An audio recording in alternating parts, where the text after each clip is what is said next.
was scrolling through Facebook one day and an elk hunter was like, hey, has anybody got a moose tag for this unit? And I'm like, I do. As soon as I saw that shoulder starting to rotate where he lifted up that foot, counted to 2 so that he could get it forward, and boom. Everybody put so much pressure on me, and I just let it run off my shoulder. I didn't care. I was like, I want to feed me and my family. I lucked into finding somebody that understood my situation, was willing to listen to my situation, and help me with whatever I needed. I learned so much from it all, and I'm eternally grateful. This is Kevin Lasley, and you're listening to The Wild Initiative.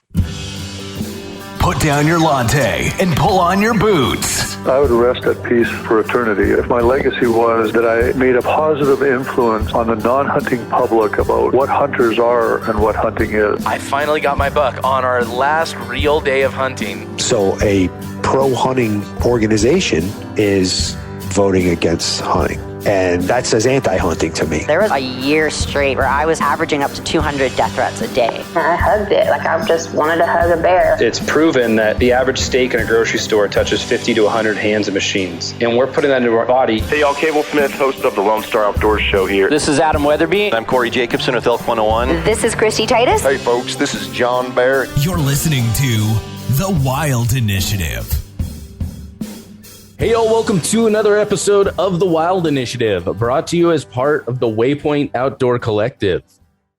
All right, y'all, so hopping right into today's episode.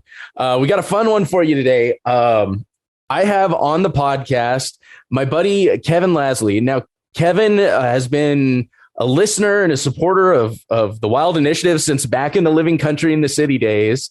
And, he's got a really awesome story. He's had an incredible experience this hunting season. And so super happy to have you on, Kevin. Thanks for joining. Oh, thanks for having me. I'm excited to mirror your story a little bit and get it out there. So now I forget, have you been listening pretty much since day one? I think I found you when you had like 4 or 5 episodes out, and that was about it. So, yeah. I was going to say, because I'm pretty sure you're one of the like OG people that like listened to the podcast and started digging in. And so how did you, or out of curiosity, originally find out about it? Like, how'd you come across it? Do you remember? It all came from the GoWild app. Really? Yep. I've made so many connections from the GoWild app, and just giving them a little love, a little bit of a shout out. If you guys haven't checked out the GoWild app, make sure you head on over there. It's an incredible app for making connections in the hunting and fishing industry, or in hunting and fishing with other outdoorsmen and women. And it's an awesome place. There's no censorship of trophy shots. There's no hate from the anti-hunters. It's a really awesome place, and you clearly meet fantastic people. So go make sure y'all check that out. Now, Kevin, I how I always like to start these. A little bit about you, just your history, your background, but really what got you started? What piqued your interest when it comes to hunting and fishing, the outdoors, all of this? So kind of like you, I've never had anyone around me that did any hunting. There was some fishing with my grandpa when I was little and stuff like that, but nothing major. Always liked being out in the woods and just have fun playing out there, but nobody really did any hunting. Probably, I don't know, about 10 years ago or so, it started piquing my interest, just, hearing people talk about it or whatever. So I started looking for people that did it and wasn't having any success. So I actually went as far as to get a second job at Cabela's, because I figured if I'm working there, whether it's customers, whether it's people that I end up being friends with, whatever, I'd find somebody that would be willing to take me out. But being in Kentucky back there, it's all your family farm or whatever. And even after 3 years of working there, I never had anybody take me out. So that's when I went to the GoWild app and started looking there. And found a guy that was willing to take me out, took me to his family farm one time. And then like 2 days later, I got the job offer to move to Utah and had to start from scratch all over again. Oh man. It always seems how it's like, it's always how it seems to go. It's like you get the plan in your head. You're like, okay, making headway. This is awesome. All on board. And then life throws you a giant curveball and completely messes up everything you had intended, right? Oh, absolutely. I was like, all right, I got this. Finally found somebody. Gonna learn. I did the research. I listened to the podcasts, yours and several others. I've looked online. I did everything that I could do on my own, but I wasn't fully comfortable just going out there, getting the whitetail down, and then being like, now what? Mm-hmm. So, that's the biggest, I think that's like the biggest hurdle for a lot of people is at least in their own minds. It's like, okay, I go out and, I shoot an animal. What do I do with it then? And I think that's there's a lot of different obstacles for guys getting into hunting. But I think mentally, that's one of the huge ones. It's like, I don't know what the hell to do with this thing after I lay it on the ground. Like,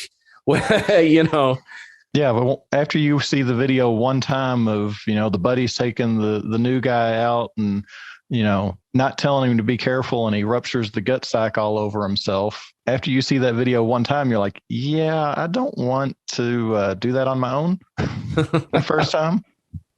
And it's crazy too, because every animal is just a little bit different. I mean, you got a deer, you got an elk. It's not going to be all that crazy. One's just a lot more work.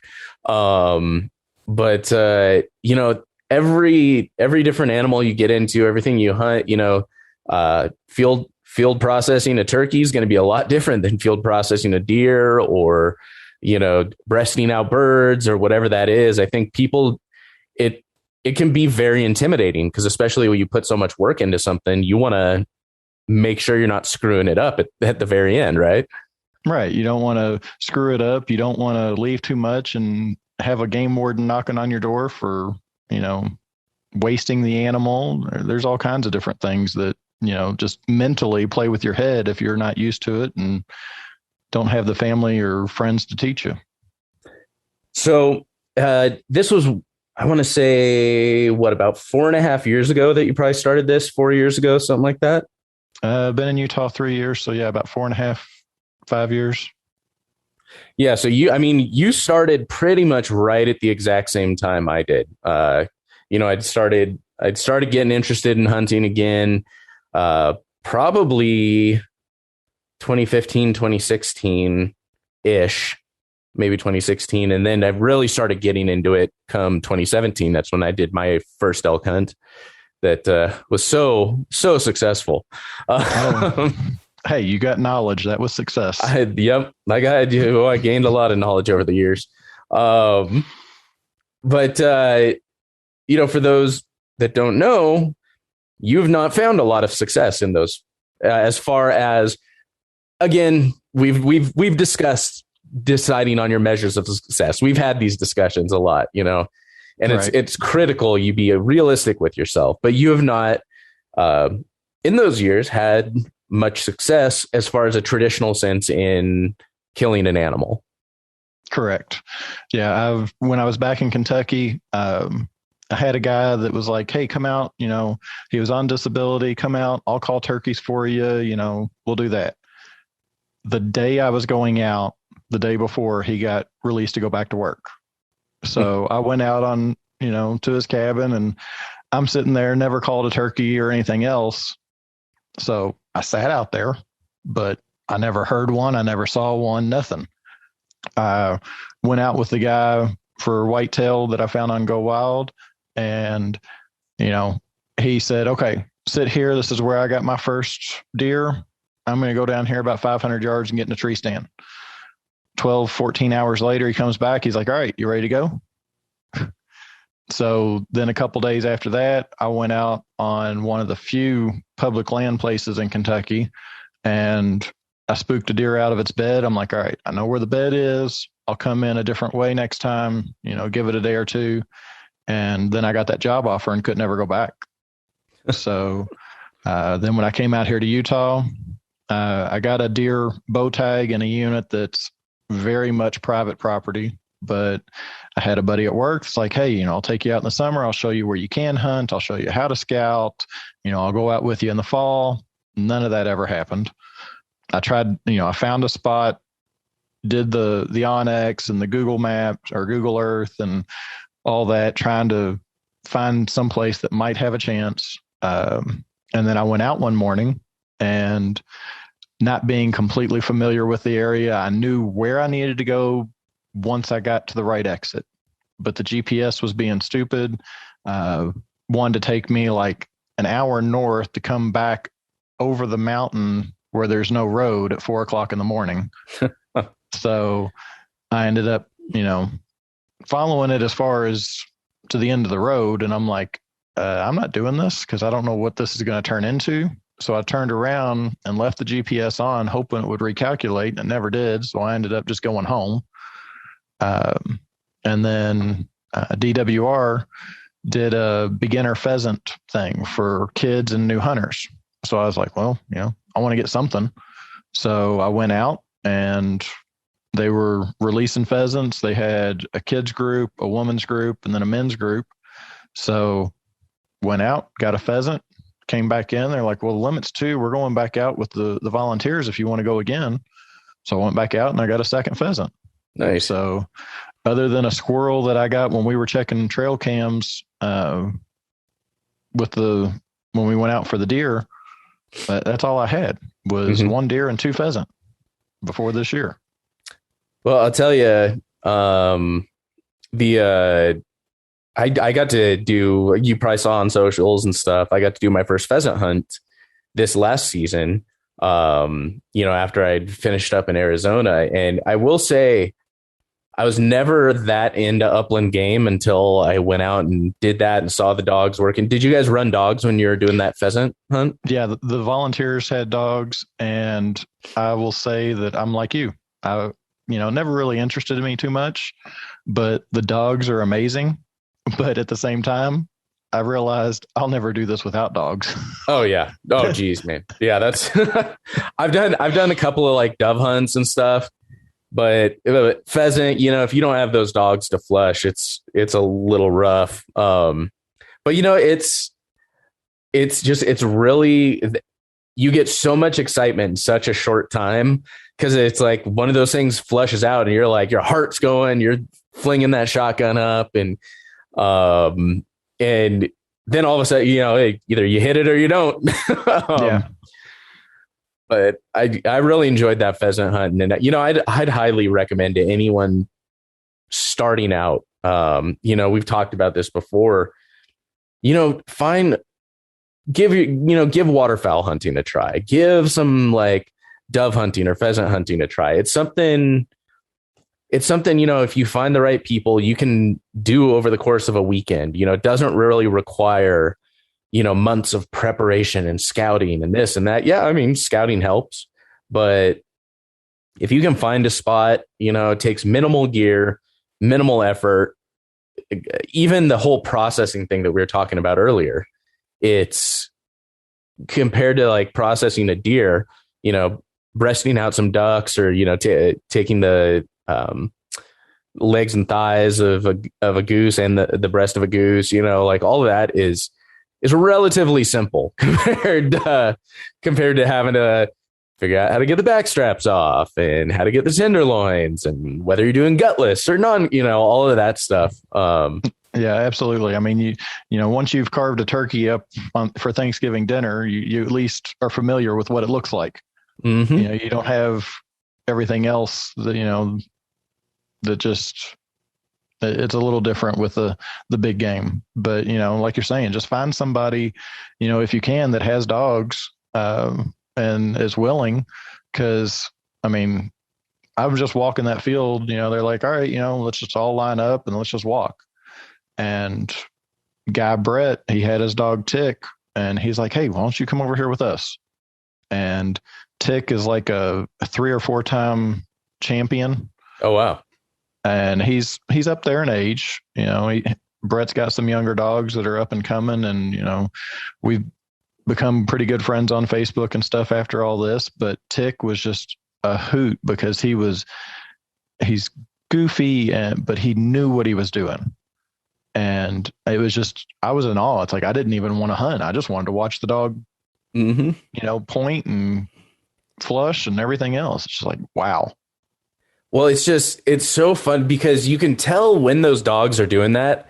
It's like what they live for, everyone, until you see it, I don't think it's really hard to understand. Like those dogs, when they're doing the flushing, because the way we did it is we walked the field and they just flushed the entire time. They weren't, sitting there trying to locate them, point, and then flush. So they were just running the whole time. And I swear if a dog could have an idiot grin on its face, that's what these dogs had. They were just like, oh my gosh, this is just the most fun we've ever had. Yeah, absolutely. It was the same way with us. Now, so you had your pheasants, you had your squirrel. What then, brought you up to this year? So anyone in Utah that's listening is going to hate me. But like I said, I moved here 3 years ago, and in the fall, they have the sportsman's drawing. So the sportsman is each of the big game animals, moose, elk, deer, bison, bighorn, mountain goat, each of the once in a lifetime style tags and things like that. They give away one tag for the state that can hunt any open unit. So not limited to one specific area, just basically the whole state, have at it. So I put in for, I think, moose, elk, and bison, and lo and behold, I got the moose tag. So I've had a guy at work that, real good buddy, but I thought I was going to have to have personal security or something for a while, because he's like, I've been putting in for moose tag for 27 years and I've never been drawn, and you've been here 2 years and you get the sportsman moose. So he wasn't too happy with me, but was excited for me at the same time. And lo and behold, here I am, first big game animal, and I've got a once in a lifetime tag. Absolutely. And I know that feeling for sure. When I put in for my aoudad, New Mexico, that was the first year I put in and I drew it. And then just this last year in Arizona, getting my first elk. I think I had 3 points in Arizona for elk. Yeah. And you had a nice little unit. Yeah. And I got a decent unit, and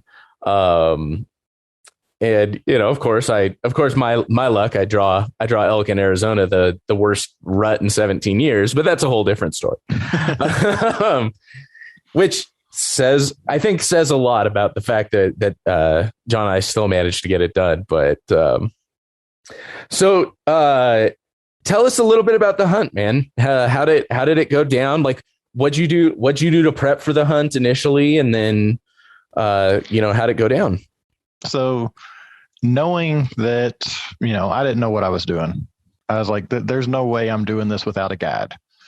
I knew that the buddy had said, yeah, I'll take you out and show you scouting and everything for that deer. And it didn't happen. And he's like, I want to be there for the hunt.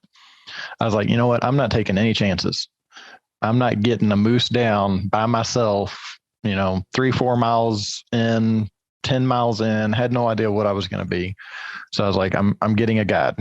I didn't necessarily want to, but I figured it was the best option.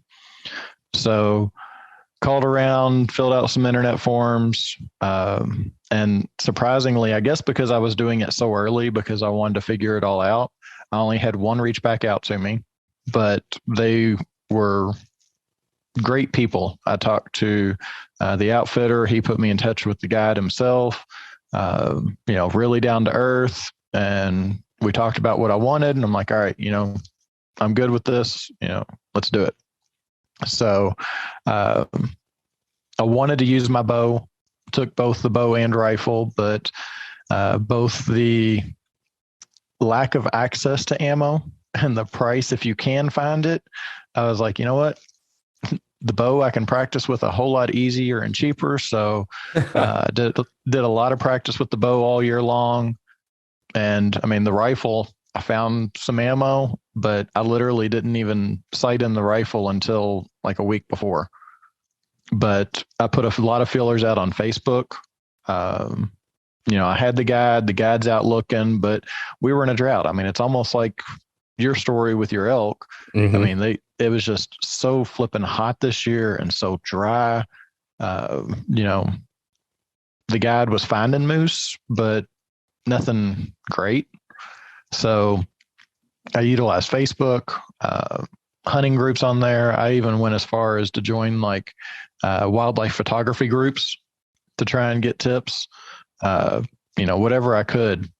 And lo and behold, we had gone out scouting once, found some very promising signs and some beds, put a trail cam on it, so on and so forth. But I was scrolling through Facebook one day and an elk hunter was like, hey, has anybody got a moose tag for this unit? And I'm like, I do.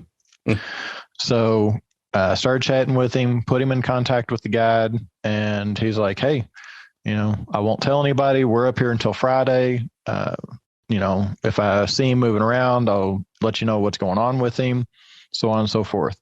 So on Friday, the guide went up and put eyes on him right away. He's like, all right, I found him, get up here. So I got up there Friday evening after work, and the guide was a little overconfident. So when they found him on Friday, it was a satellite bull, the big bull, and then one cow. Like I said, no problems finding him, walked right to where the elk hunter had told him, and there he was. So backed out, didn't want to, spook him off or anything. So Saturday, he had the horses lined up to be there at 10 a.m. on Saturday. We get there, I don't know, 5 in the morning, start hiking in with headlamps, and we get up there. We see a couple cow elk. We see a couple cows. But no moose all day Saturday. We hiked about 11 miles on Saturday. We did anything. Me and the guide went one side of the meadow. His son went the other side. I mean, we covered so much ground. And his son at one point says that he saw antlers, but he couldn't tell anything about them, and they took off. So, I mean, we cover so much ground, and I felt like I was in Maine. Here we are in a drought, and evidently, like I said, I'm new to Utah, but the Uinta Mountains on the North Slope have a whole lot of springs. So I felt like I was hiking through cranberry bogs half the time because, I mean, you'd step and sink 6 inches into the ground of moss. So deadfalls everywhere. I mean, it was either a soaking wet meadow or deadfalls galore. But we did everything we could. We were up there for 14, 15 hours and said, you know what? If we feel like it tomorrow morning, we'll come back up. If not, we'll go back. We'll check out some other leads that the guide had on the way home. So we headed back to the cabin, had dinner in town, and the next morning we got up and it's like, all right, how do we feel? Do we want to go back up there? Do we want to check the leads? What do we want to do? So we decided, all right, it's 3 hours from home. Don't know if we're going to come back over here with the other leads that we had. Let's go look for him one more time, because nobody had really gotten a really good picture of him, like clear picture to send to me. But when the guide saw him, he's like, he's old.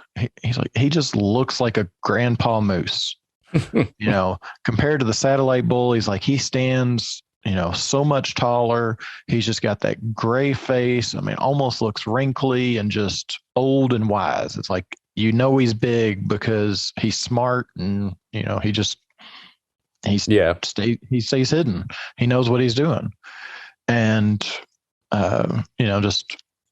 it was so funny because on Saturday, when we first get up, top of the trail, and it's like, all right, we're at the point where we might run into him at any point. The guide's like, hey, this is not going to be like any other hunt you're ever going to be on. It's a moose hunt. We're going to find him. You're going to walk up to him and you're going to shoot him. He's just going to stand there. It's not elk that are going to, hear you, smell you, anything else. Moose just don't care. So he's like, this is not, he knew that I didn't know what I was doing. So he's like, don't set your expectations on this is like any other hunt that you're going to go on later on. And he's like, it's not going to be like that. And then we never could. He's like, they're not acting like moose. Yeah. I mean, we found rubbings, we found scat. I mean, there was one pile of scat that he's like, that's your moose. He's like, I have never seen it that big. He's like, but that is your moose right there. And I mean, we found so many signs, but just could not find them whatsoever. So on Sunday, it was just me and him. We went back up and we were like, all right, we'll go until lunch. And then at lunch, we'll decide, are we hiking back down and going home, hiking back down and checking leads? What are we going to do? So we got to lunch and it's like, look, well, I guess an hour before lunch, we ran into the satellite bull with the cow. And we're like, all right, the sun spooked them yesterday. Maybe they got split up. Maybe these two are going to look and hook back up with the big grandpa moose. So we try and follow them for a little bit, follow them through the wooded section. But as soon as we get to that bog, all the moss and everything, I mean, you can't see tracks, you can't see anything. So we had given them enough space that, we couldn't visually see where they went. So those things are so freaking big. One step and, you give them 30 seconds and they're gone. They're out of sight. So, we lost them. It's like, all right, they either went this way or this way. So we picked one and couldn't find them. So sat down, had lunch, and it's like, all right, let's hunt our way back to the truck. We're up farther than where we had gone the day before because we did so much zigzagging on Saturday. It's like, let's, go this other side and work our way back down. So we're going, just hunting along, and we got into deadfalls. Like, I mean, it was a labyrinth. Mm-hmm. Like all of a sudden we couldn't even find the path that we had walked in on. And it's like every 6 inches you're stepping over a tree. So we're stuck trying to find our way out. And he works our way through the least resistance, and he stops me. So I'm looking around, and all of a sudden I see two cows take off. They only went 10, 15 yards, but they heard us, smelled us, whatever. And the cows were like, nope, screw that. So they took off, and then he's, waving to me, stop, stop, stop. And he points over, and there's a bull. So the satellite that we had seen earlier that morning just had the one brow tine on each side, much smaller in stature. I mean, still a massive animal. Yeah. But, you could tell it was smaller. And this one, he's 40 yards away, and he's standing just on the, probably 2 feet on the other side of trees that there's a 6-inch opening. And I could see that he had 2 brow tines on each side, but we could not see his paddles at all. So I'm like, all right, he's much larger. He's got 2 cows with him instead of the one. He's got the 2 brow tines. So Saturday I carried both the rifle and the bow.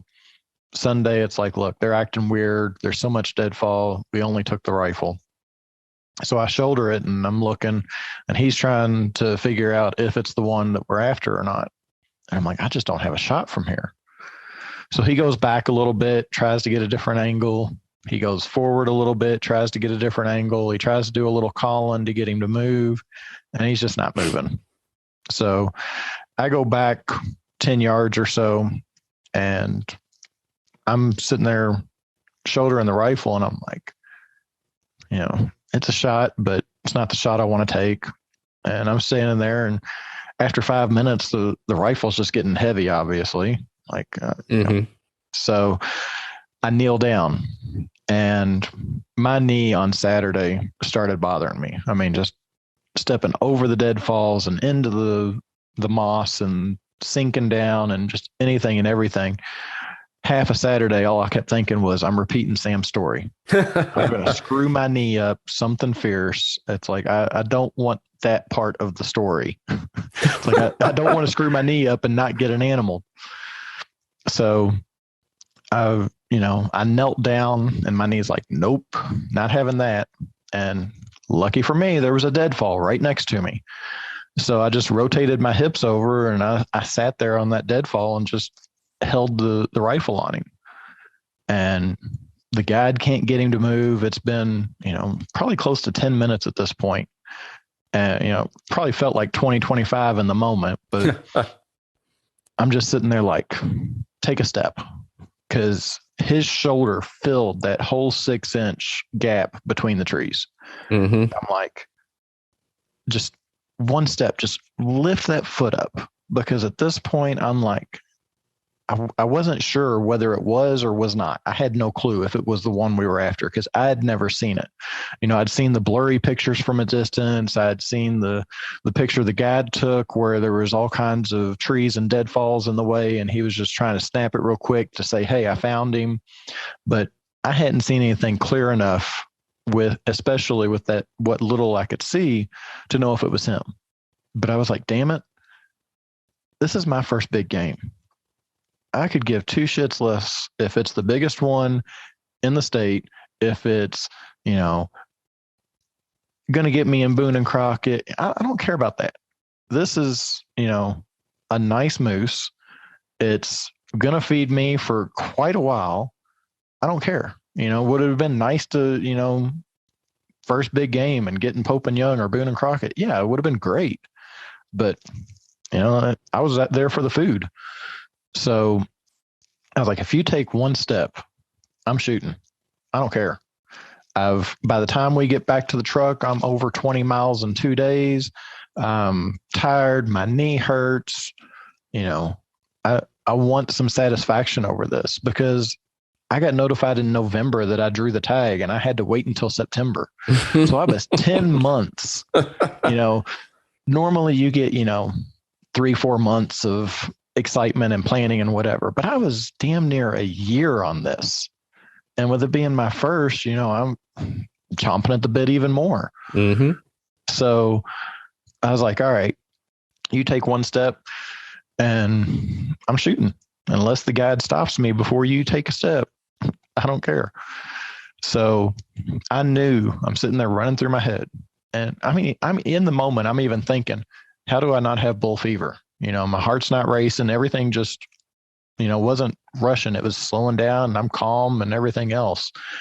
But I knew that their stride is so much that if he took a full step, I risked a gut shot. So I was like, all right, let me just, as soon as I saw that shoulder starting to rotate where he lifted up that foot, counted to 2 so that he could get it forward, and boom, I shot. I saw him jump like he was taking off running. The 2 cows took off, and we never saw him. Now the guide's 15 yards up from me. He saw the cows run, but neither one of us ever saw the bull. So it's like, okay, did he quarter and go behind where all this cover is and go the other way? What happened? So he tells me, chamber another one.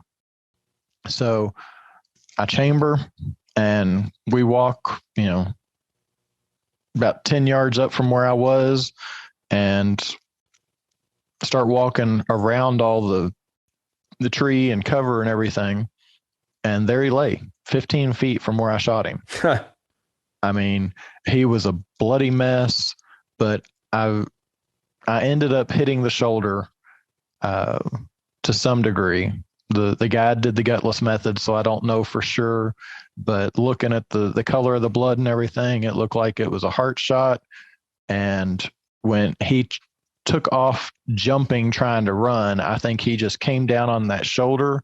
There was no support, and he just went face first into the dirt.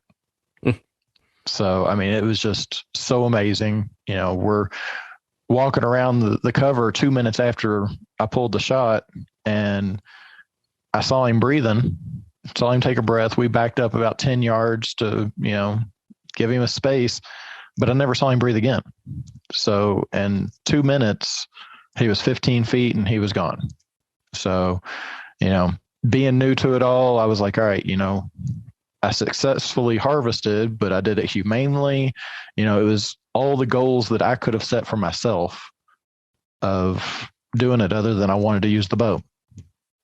So, dude, first and foremost, again, you know, I know I've told you already, but congratulations, man. I'm so stoked for you, because I know how much of a struggle it was for you to find someone to go with. And, you know, you've reached out a ton of times, and,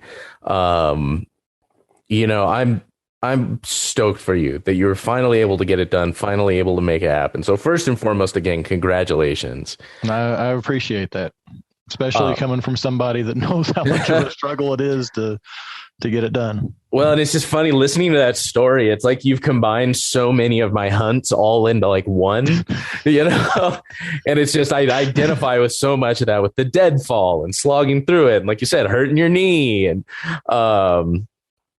then just even, you know, to some extent you've got, you know, like with my elk hunt this year, you know, you're sitting there, you're chasing them and you're struggling and you're, you know, running into roadblocks and they just don't seem to be behaving right. And, you know, they're wild animals. What are you going to do? And then you finally get into them and you have your chance and you have to make that decision. You're like, okay, do I sit and hold out for something, you know, big, something, you know, Boone and Crockett? Do I, you know, what do I do? Or am I going to be happy with harvesting my first animal, with killing my first animal? And, you know, that's kind of what we were talking about before, is you have to define those measures of success. And so when you talked with your guide originally, did you guys talk about that? Like what you were going to be happy going home with? Yeah. And it was not anything like what anybody else, whether it was the guide, whether it was the buddies, all I heard all year long was, you can't just settle for any bull with that tag. I mean, Utah moose is a once in a lifetime, no matter what. But having the sportsman tag, everybody put so much pressure on me, and I just let it run off my shoulder. I didn't care.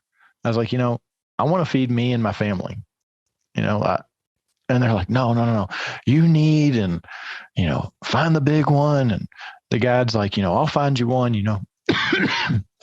He's like, I may not find you the biggest in the state. And I mean, they flat out told me, if you want the biggest in the state, go to this outfitter. They'll find you the biggest in the state and you're going to pay for it. But they will find you the biggest one in the state. And he's like, I will find you one, you know, mid-40s, which for a Sheriff is, you know, pretty good. You know, it's no Yukon or anything like that. But he's like, I'll find you one that's mid-40s and, you know, maybe pushing 50 wide. So this one ended up only being 34 wide. But, I mean, it was a nice moose. You know, I've shown the picture to several people. You know, I've heard everything from it's a typical Utah moose to, you know, it's a nice one. There's a guy that has just the standard once in a lifetime tag that is still looking. You know, they've got about a week left in their season, which that's the other thing with my tag. Instead of, you know, a 5 week or so tag, I had 2.5 months. My tag started, you know, almost 3 weeks before everybody else and ran a month after everybody else. So, I mean, I could have waited until everybody was done. I could have gotten out there and gotten one before everybody else's season started. I mean, there were so many advantages to this tag, and it drove me crazy because my buddy that got on me, I've put in for 27 years. I said, well, do you ever put in for the Sportsman? No. Well, why not? They haven't published the last year or two, but the last year that they have published, there were only 1,600 people that put in for it. Yeah, it's only one tag, but 1 in 1,600's not that horrible for odds. Yeah, especially for any sort of once in a lifetime tag. That's fantastic odds. Yeah, and then you get possibly the whole state. Mm-hmm. So, I mean, it's like, okay, yeah, it's an extra $10 out of my pocket, but why not? Out of curiosity, with Utah, with those tags, is it you have a? Can you now still put in for like a sheep? 5 years, I think, is what it is. Oh, so you have to wait 5 years, and then you can put in. You can put in for the other animals, but I'm assuming you can't put in for moose again. Correct. Okay. Yeah. So I can't put in for the Sportsman. I can't put in for the once in a lifetime. I can get, general tags or whatever, but any of the nice ones, I got a 5 year on. Okay. Which, in the scheme of things, that'll go by quick. It'll, you'll have points built up, you'll be hunting elsewhere.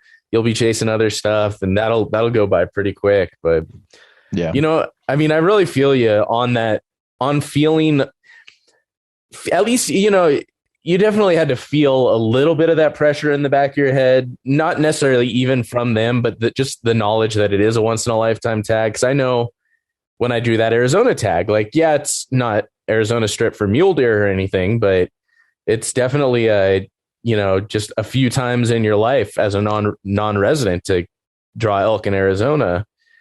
And there was something in the back of my head that was like, oh man, I better get something big if I'm going to be hunting down here, and I definitely felt that.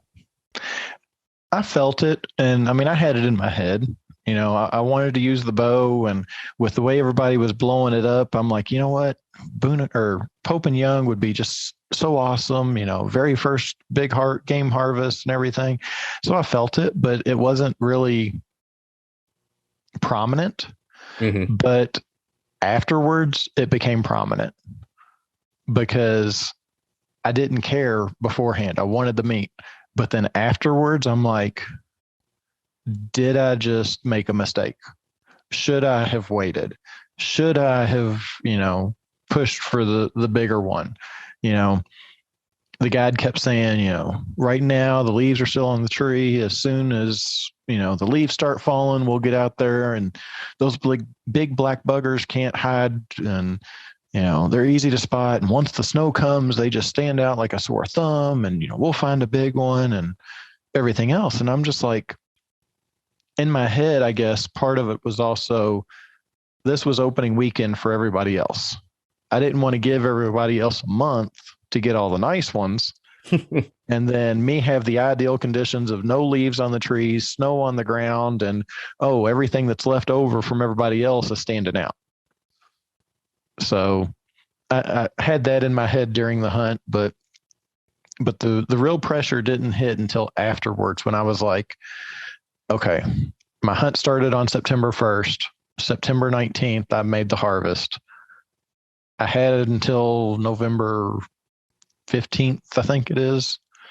It's like, did I make a mistake? But you know what? Last week when I had that first bite of moose, I was like, I don't care. I don't care what size it was. The 2.5 weeks that the processor had the moose, it tore me up. I kept going back and forth on whether or not it was a mistake. But I mean, we did the gutless method, came back with less meat than what we could have. Didn't take any neck meat, guides like, we're just taking the minimum requirement. We took the 4 quarters, the back straps, the tenderloins. I still came out with over 200 pounds of meat. So boneless, and my wife has eaten it. She likes it. She doesn't eat leftovers. My son is extremely picky. he's not going to try it. So it's 80+% going to be me eating this thing. So I think the 200 pounds is going to last me a while. So, tell me a little bit about the pack out and the process and kind of, all the fun how all stuff that went. Yeah. Because you put the moose down and it's like all the hard work starts then. Fortunately you had the guide there to, guide you through it and do a good chunk of the work. Oh, he definitely did a good chunk of the work. I can't say how much I owe that man, because watching him do it, I mean, he kept telling me, you don't think you're helping, but you holding this leg or you doing this or you doing that is helping so much. But I took the shot right at 2:00, and 5 hours later, the horses showed up at like 7:13, not 3 minutes after we were done processing it. Field dressing, getting the hide off, everything. We got done. I literally walked over to take a leak and had to stop because here comes the son, the nephew, and one of their girlfriends. I'm like, well, I guess I'm not going this way. But they showed up at the perfect time so that they didn't have to do any of the real hard work. But I mean, 5 hours to do everything. And, we got our pictures. I wanted to do a shoulder mount. So, he was teaching me, okay, here's where you make your cuts, and he would do some of it. And then he'd be like, all right, I did this side, you do that side. Mm-hmm. So I got the experience. He was really good about teaching me, while we're hiking around everything. I'm asking questions about, are these elk tracks, are these moose tracks, trying to pick up not just moose stuff, just so they were train tracks, weren't they? Yeah, they were. And there was a light headed straight for me. That's one of like my all-time favorite jokes is, two idiots, walking down the road, they come across a set of tracks and they're arguing. One's like, oh, it's deer tracks. One other one's like, no, it's bear tracks. Deer tracks, bear tracks, deer tracks, bear tracks. And, they would have gone on forever if the train didn't hit them. Right. Sorry. So it's all good. So, we get it quartered out and everything. I took a couple of the deadfalls and made some racks to lay the meat on, because that was the one thing. It rained on us Saturday and it ended up snowing on us Sunday while we were doing all this and carrying it out. But of all the trees that are up there, we're in the middle of the national forest, and there was not any good trees with the limbs. I mean, everything was like 8 inches from the trunk and that's it. Mm-hmm. So it's raining and we had no cover. We had nothing, that we could hang the quarters from or anything. So we're quartering it out, and, I'm thinking, okay, I'm going to have to watch, that was one of the corners that I hadn't been in the state yet. So I'm like, I don't know what all's up here. Don't know if I'm going to be watching for, any type of predator, a black bear or a mountain lion. I don't know what's up there. Mm-hmm. So I'm like watching for things to come looking, smelling the meat and everything. And there were so many, I had to look them up. They were gray jays that were just all over this stuff. And I mean, we're throwing scraps and anything in every direction away from the meat. And some of them would go for it, but it's like, I'm picking up rocks and twigs and sticks and throwing them at these things and chasing them off. That was probably, 20 minutes of the 5 hours is just trying to get these things off of my back straps. It's like, look, there's enough scraps around here. You don't care what you're eating. I care. So, had fun with all that. And like I said, the horses showed up. They had trouble finding us because they were trying to find a way into us. They couldn't get into us because of all the deadfalls. So then we had to haul the meat down to the horses. They got there right at sunset. So by the time we get it in the game bags, get all of our stuff gathered up and everything, we're putting the headlamps on and hiking through the deadfalls that the horses can't get to or get through to load up the horses. So we're probably 4 miles in the dark, and it's been flurrying on us the whole, probably 3 of the 5 hours.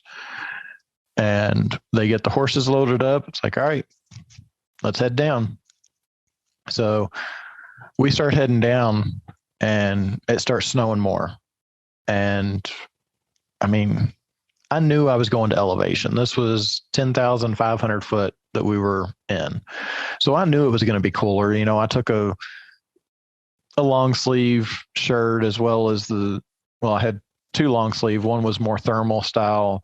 I had a fleece vest, but I didn't really think it was going to be snowing cold. Mm-hmm. But of course I didn't feel that for 4.5 hours, because as soon as I took the shot, my knee stopped hurting. I wasn't tired anymore. None of that. But as soon as we started hiking down, it's like, oh, wait, it's dark. It's cold. The adrenaline's worn off. So amazing how that works. Right. And there was one part, the guide went up Friday without me. Then Saturday we went up, and Sunday we went up. And all 3 days, he's like, he got lost in this one spot because there's so many deadfalls. The trails aren't the trails. Like he's looking at OnX trying to follow the trail, and you got to go over the deadfall this way and around and everything else. And all 3 days in a row, he's like, I got screwed up there.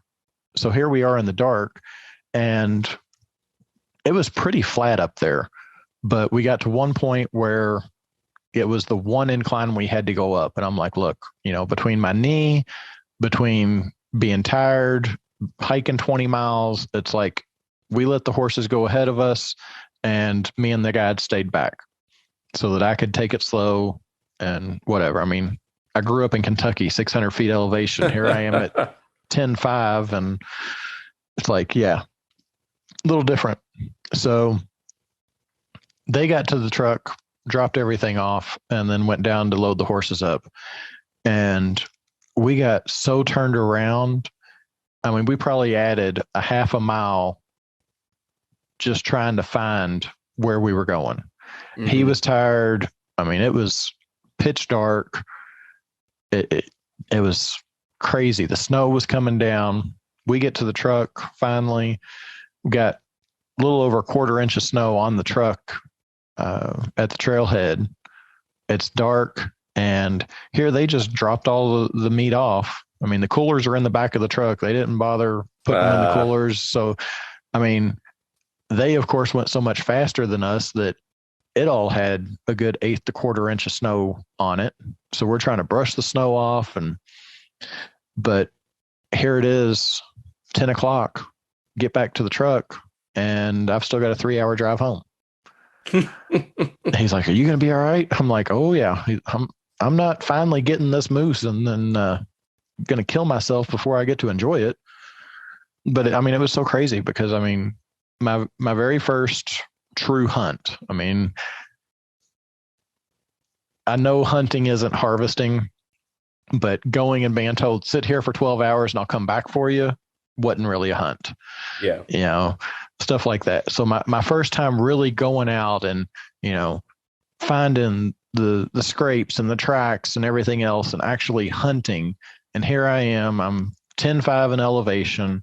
I'm packing out with horses. I'm going in by headlamp one day. I'm coming out by headlamp the other day, in the rain, in the snow. I mean, I got not everything, but I got the full gambit. Full gamut of experience there. Yeah. Yeah. So, I mean, I learned so much from it all, and I'm eternally grateful. I mean, to the guide, to people like you that have put these podcasts out that have not only helped educate me, but kept me motivated, because there's so many times that I could have just walked away and been like, I'm not going to do this. It's too much of a struggle. I'm not worried about it. Just blow it off and I'll find another thing to get into. But I mean, so many people have a part to play that, I could never pay that back to anybody. The only thing I can do is, now try and, when somebody else needs help, try and pass it on to them, because that's what it all comes down to. Yeah. That's, that's important. We all have, yeah, we may not be the most experienced hunters, but we've learned lessons and we do have things to share. And, as long as we're honest about where we're at and what we're sharing and kind of what we've learned, I think there's definitely a place for everyone to give back into the hunting community one way or the other. Yeah, be realistic. Like you said, where we're at, don't tell them, hey, I'm going to go get you a trophy that, everybody's going to be jealous of. But, if you can help somebody go out and help them harvest something and put food on their table, then there's, tell them, hey, I'll help you get something. Don't know how good it's going to be, but we'll get something. And, it may take us a few tries, but, pay it forward. So speaking of those lessons, over these past 5 years, let's call it, what are some of the big takeaways from starting to now harvesting your first animal? What are some of those big takeaways that you've learned throughout going through this whole process? First and foremost, don't give up. Because, if you give up before you even find your way out there, we've all heard the stories. Look at your first elk hunting. Oh yeah, you were successful in knowledge, but you weren't successful in the harvest. But without that one, I'm sure after, being hauled out of there on horses with your knees screwed up, there was probably doubt in your mind of, do I want to do this again? Oh yeah. But at the same time, you didn't give up, and look at you now. You've got your elk, you've gone aoudad, you've done dove, you've done pheasant, all these things. So first and foremost, don't give up. Secondly, I never found anybody when I worked at Cabela's that was willing to take me out. Had one person that, talked about it, but it never connected for whatever reason. But I'll tell you, a lot of the gear I used, I got while I was there. I took advantage of that discount.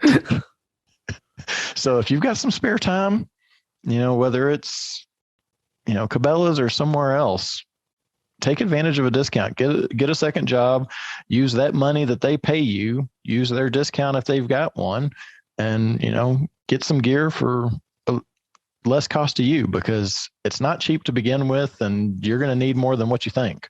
Mm-hmm. But then when you get it all together and you get ready to go out and you put that pack on, you realize you got to take about half of it out. So, oh yeah, that's a whole other lesson is learning all the gear you need and then quickly learning all the gear you don't need. Yes. So, and that in and of itself is another one. Go out, it doesn't even have to be season yet. Just get what you think you need and go hike. Because let me tell you, between Saturday and Sunday, I probably took, another 3 pounds out of the pack, but I had already taken like 10 pounds out of it from when we went out scouting in another area the week before. Mm-hmm. So, putting the pack on and, walking around the house or whatever. Okay. Yeah, it's comfortable. It feels good. There's some weight to it, but I can do it. Okay. Now go hike 10 miles in the mountains. It's a little bit different than, even a stroll around the block or whatever. Yeah. So, try it out. The sling I had for my rifle, when I slung it over my shoulder, felt fine, but it needs to be, 6 inches longer to be comfortable hiking with the pack on and through the deadfall and everything else. Mm-hmm. So, as much as you can, try and figure out what's going to work before you get out there, because you can make adjustments in the field, especially if you're not, 10 miles in and sleeping in the middle of the woods or whatever. You can still leave it in the tent or whatever, but try to make it as least miserable as you can by making it miserable a month or two beforehand. But other than that, the stigma of the guide, I went back and forth before I drew this tag of if I got, just a regular tag, would I get a guide or not? And, I didn't want to be that guy. And I'm not going to lie, I don't have the money for it. They're not cheap. We all know that. But I'm so grateful that I did. I'm so grateful that I lucked into real down to earth people that aren't about the money. Like I said, I was told, if you want to spend the money, go throw, as much money as you want at this guy and he'll get you the biggest one in the state. But I probably wouldn't have gotten the treatment that I got either, because I found somebody, small mom and pop kind of thing, not the ones where they've got guides in multiple states and, for lack of better terms, a chain kind of thing. Yeah.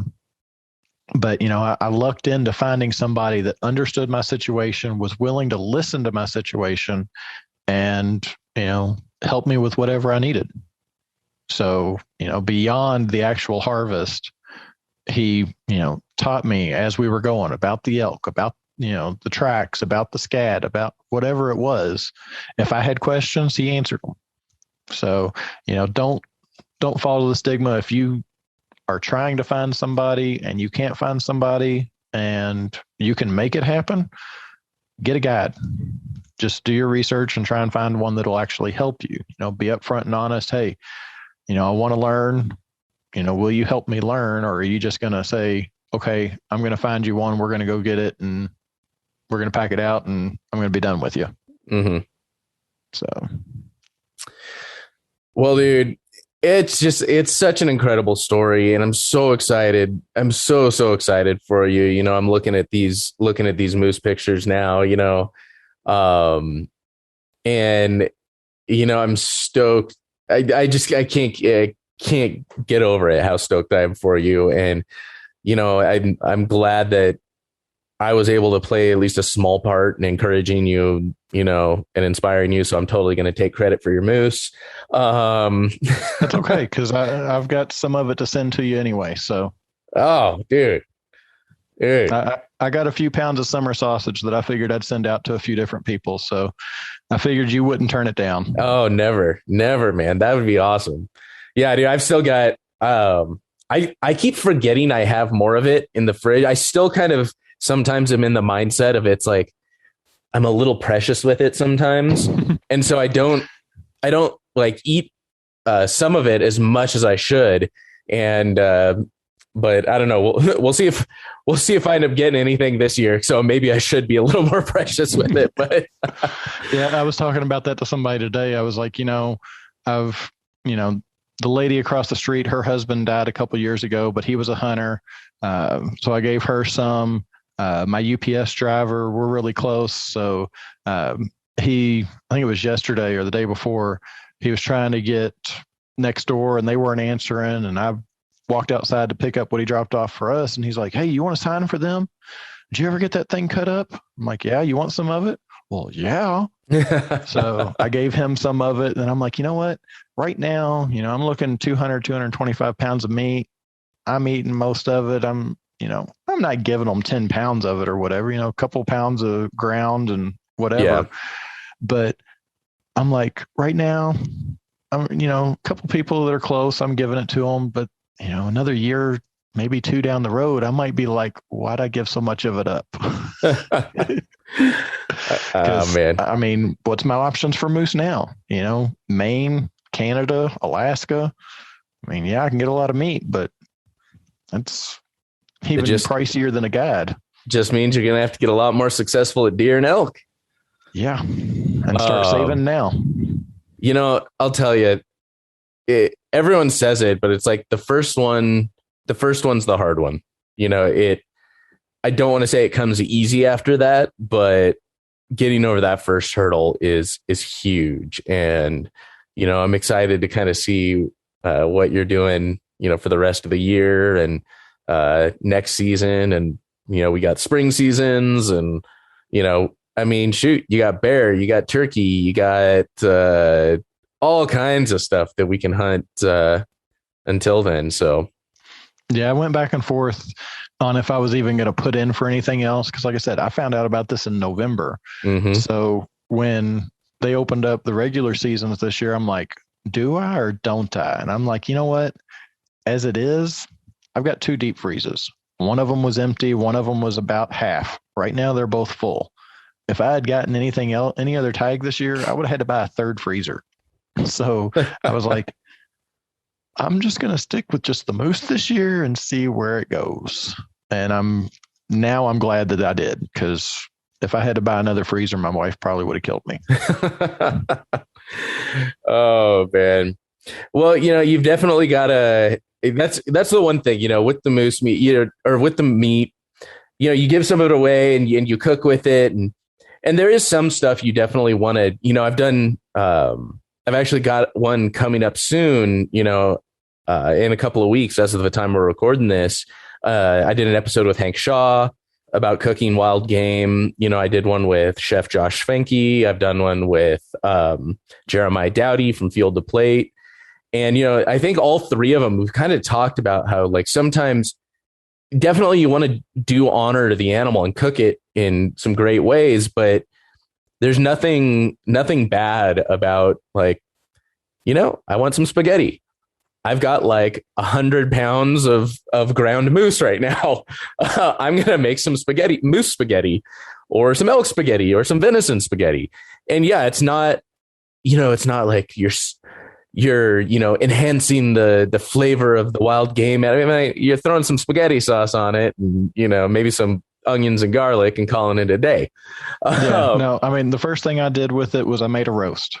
Yep. I figured, like I said, I'd never really hunted. I'd had, venison like maybe twice. So I was like, all right, not sure. Everybody told me moose is the most tasty meat you're ever going to put in your mouth. So I was like, okay, everybody says it's good, but they're hunters. Am I going to like it or not? So the first thing I did was a roast, because I'm like, if we don't like it that much, or, have to get used to it or whatever, I can shred it up, make it into barbecue or whatever. So I was like, all right, that's the easiest way to leave it the taste of what it is, but still have it adaptable if need be. So I made the roast last week. And like I said, my wife doesn't eat leftovers, so I ate moose roast all week after she had it with me the first night. Then this week, I made taco meat. And right before the podcast, I had a burrito with moose, and I've got 1 serving of it left for tomorrow. And then from there, it's like, okay, what am I doing next week? Am I going to do steaks next week? Am I going to, what am I doing? I don't know yet, but I figure, probably 2 or 3 weeks out of every month, I'm going to make something with the moose. And it's going to still last me for quite some time. Oh, yeah. Oh, it definitely will.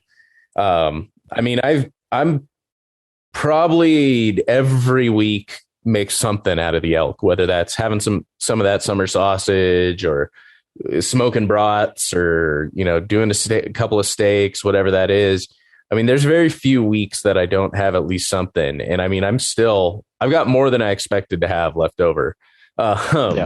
Just from that. But we're basically in the same game, because it's you eating it, and when my wife does eat it, when I fix it fresh, she doesn't eat much anyway. And the kids won't eat it. The youngest, there's no way he's going to try it. The oldest, when I had the pheasant, he's like, oh, I want to try that. I tried to get him to come up and try it, and he's like, yeah, I don't want to. So it's like, I'm not going to push him. If he doesn't want to eat it, I'm not going to waste it on him. But I was going to say, and then that's one of those times where eventually, like, yeah, you'll make like some spaghetti or something, and you just don't even bother telling them. And they'll never know any difference. And then, once they're done cleaning their plates, you'll be like, hey, you just ate moose. Yeah. You just ate moose. Suck it. What now? Yeah. And I mean, I get it. It's, not everyone could have as good as taste as we do. Some people are just a little bound to be lowbrow. What can I say? And the best part about it is my 15-year-old is interested. So it's like, I might be able to get him out. And now that I actually know some things, teach him some things and take him out hunting.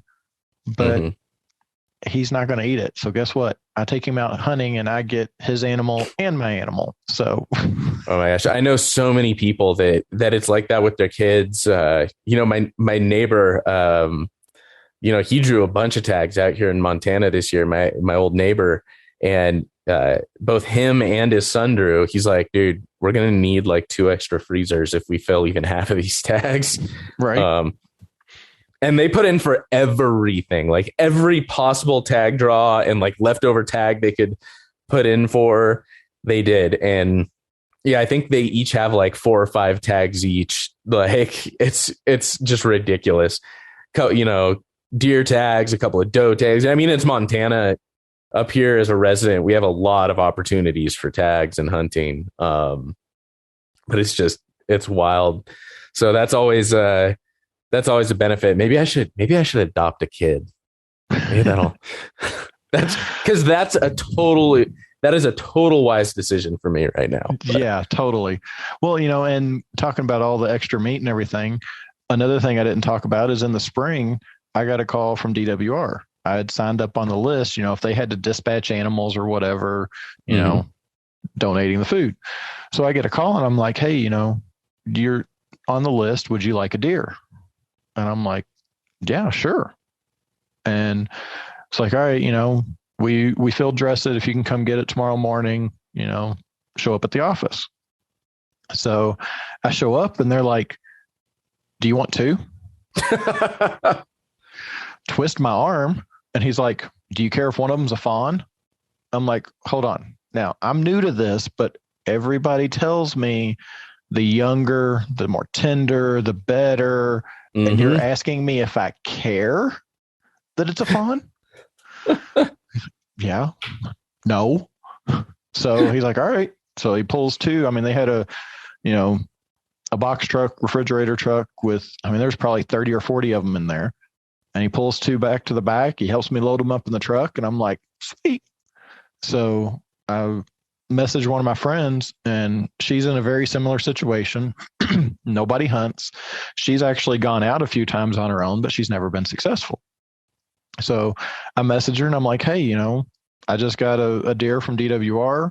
I'm going to be, butchering it. They field dressed it for me, but I'm going to be cutting it up. Do you want to come learn with me? We'll figure this out together. She's like, yeah, sure. So I didn't tell her I had 2. She showed up. It's like, all right, we got 2 of them. One's mine, one's yours. So, we split it up where we each got like 1 backstrap from the doe and 1 backstrap from the fawn. We got, 1 hind quarter from the doe, 1 hind, we split it up. And so I've got a little bit of that left from the spring. And then over the summer, there was a guy like your neighbor, had a bunch of tags for this year. And he's like, you know what? I've got some meat. He was quite honest. He's like, I've got some that's 4 or 5 years old. It's probably only good for dog food. He's like, but I got some that's like 2 years old. It's all professionally processed. It's not freezer burn or anything. If anybody is in need of it, let me know. I'll share it. So I messaged him and I'm like, look, I don't need it. If there's somebody that needs it, then let them have it. I said, but I'm new to hunting. I'd like to try some different wild game. Mm-hmm. So, if you've got some left after anybody that needs it, he's like, oh no, just come down and I'll meet up with you and I'll give you some. And I think he was saying that he had some deer and antelope, I think is what it was.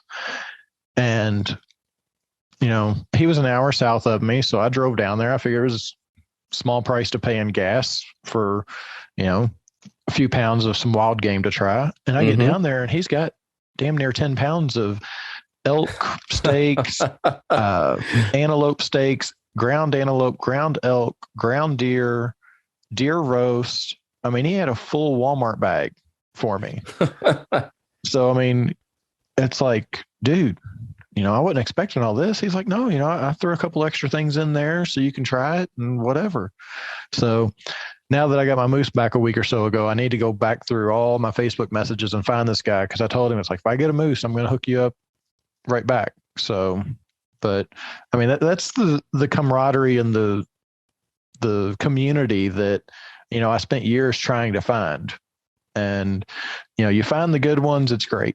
Now, there's bad apples out there. We've all seen them, people that just, I don't know why you're on here asking these questions. You're a dumbass and this and that and whatever. But you just got to ignore those and keep looking for the genuine ones, because we're all out there. I mean, it's just a matter of picking through the rocks to find the diamonds, I guess.